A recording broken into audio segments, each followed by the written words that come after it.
How you doing, everyone? The grand final is here, and it's our last bit of content here for Draftstars for the year. Hope you've enjoyed it throughout this season, and I can't wait to see you guys back here next year. But we have $60,000 up for grabs in this guaranteed grand final matchup between the Panthers and the Eels. So if you haven't played yet, obviously plenty of prizes, a lot higher than normal. Last few weeks we've had 30,000, and throughout the year was 10 and 15. So 60,000 now. Be plenty of people playing, and I wish you all the best of luck. If you do want to play, jump in the description, hit that sign up link, guys, and get involved, or jump on draftstars.com.au and get playing. So the outside backs here, there's a few to speak about. I still think we have to go with Brian To'o after all the big efforts that he's displayed over the last 3 weeks. So with Cleary coming back, his scoring has really increased. He has been scoring some tries, obviously, but that is a lot to do with Nathan Cleary being back. So I think To'o at 13,000, there's not a lot of risk there at the moment. He's going to be getting,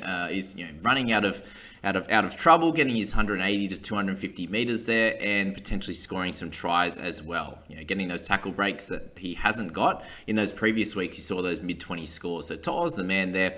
Dylan Edwards obviously is someone that can really come out and dominate this game as well. That's his highest score in a long time. That's 75.7. So I wouldn't expect him to do it again, but he can definitely be that consistent scorer for you if you're looking for someone in that price bracket. If you have that little bit extra cash, I'd definitely be playing and picking him up, just for that consistency alone and the ability to have some big scores in there.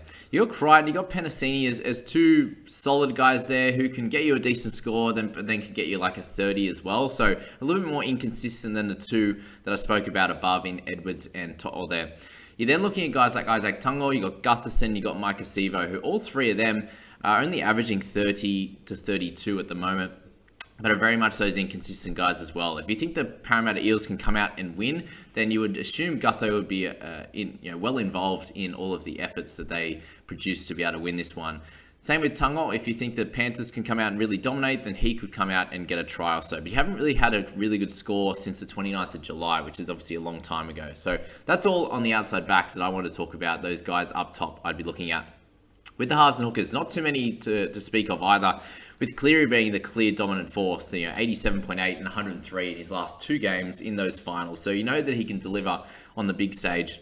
And I think that the Panthers, personally, I think they're going to be winning, and Cleary will be a big part of that. Even if they don't win and it is a close game, he will score well also. Moses, I feel like for him to come out and dominate in the scoring, the Eels have to win this game. And you've got to base it on who you think is going to win. If you think the Eels can win, then Moses will be the play over Cleary, because I think they could. If the Eels win, they could score similarly.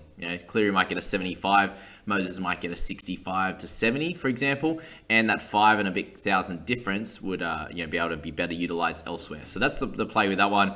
Happy Coruscant is going to be a little bit up and down as well, but I personally think at 16K, you can get some better options just with the scoring that he's displayed recently. He's not playing the full 80 minutes, so he did have to score last week to get that 56. So if he doesn't score again, in this match, then there's going to be a little bit of a trouble to get that big score.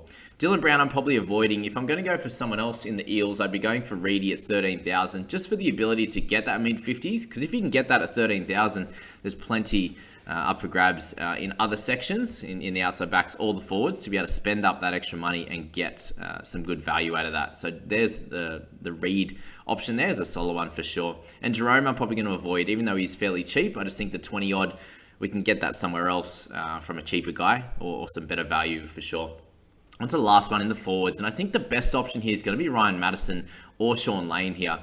Maddo's had 3 super scores there, 58 up to 66 the last 3 weeks. That's 17,500. Anything in the 50s, and you're getting a great score out of him. Shawnee Lane, you've got some really good scores of recent time. He played much better than that 65 suggests. So if he can get over for a try and play anywhere near what he did last week, then he's going to get you a great score up in that mid 50s to 60s and really help you out at that 17,000 price bracket. If we are going up top with Isaiah Yeo or Isaiah Papali'i, we have 2 guys that are super consistent. I just not seeing the really big scores that Papali'i was getting. He does have to score a try, I believe, to get that. It's going to be much harder against this great Penrith outfit. So Isaiah Yeo, I would pick over Isaiah Papali'i up top if you're looking there. James Fisher-Harris at 15,500. He's someone that can get some really big scores for you. Obviously scoring tries in those couple of games before, really elevated his price point. But if you can get anywhere in the mid-40s for him at a minimum, then I think you're going to do just fine with picking up James Fisher-Harris. Now, if you don't have enough cash, then I think you can go down the line. And Vil Kickow is someone that could score, a 40, a 30 odd. So I'm probably going to avoid him. You got Regan Campbell-Gillard coming off a couple of tries. It's not going to happen again this week. Panthers defense a little bit tighter than it is, than the Cowboys defense is. So Junior Paulo, after a pretty low score last week, I think he can recover and get a 40 plus and a 13K. Very much worth it. You got Liam Martin, who's averaging really well. So again, someone that, if he gets a 40, you're not too stressed out at 13K, but he can get that 60 plus and really dominate. And then you've got Moses Leota, who's been super consistent. At 31 was his lowest in the last 10 games there. So you'd expect to bounce back, and a 12 and a bit thousand, I think he could do really well for you. And then we have some really cheap options that could do a great job. You got Oregon Kafusi averaging 35, Niokore averaging 44 and under 10,000. And then you've got Spencer Lane, who did score a try last week, but could come out and do a great job. So that is the final video before we do the little grand final wrap on tomorrow or on Tuesday. I wish you all the best of luck, guys, and thanks again for being here throughout the season. I can't wait to see you guys next year. Have a good one, guys, and enjoy the grand final.